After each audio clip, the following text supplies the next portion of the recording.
আমাদের যেরকম খাদ্য প্রয়োজন, পুষ্টি প্রয়োজন, গাছেরও কিন্তু অনুখাদ্য এবং পুষ্টির প্রয়োজন।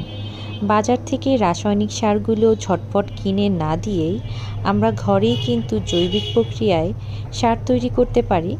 রান্নাঘরের ফেলে দেওয়া কিছু অংশ দিয়ে কিন্তু খুব সহজে আমরা সার তৈরি করতে পারি, যেটা কিনা আমাদের বারান্দা অথবা ছাদের টবের গাছগুলোর অনুখাদ্য হিসেবে খুব ভালো ভূমিকা পালন করবে।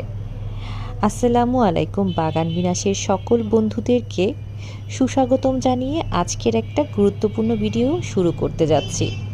আর এই অনুখাদ্যটি আপনার গাছের ফুল ফল এনে ভরিয়ে দেবে ইনশাল্লাহ, যদি আপনারা একবার অথবা দুইবার গাছে ব্যবহার করেন।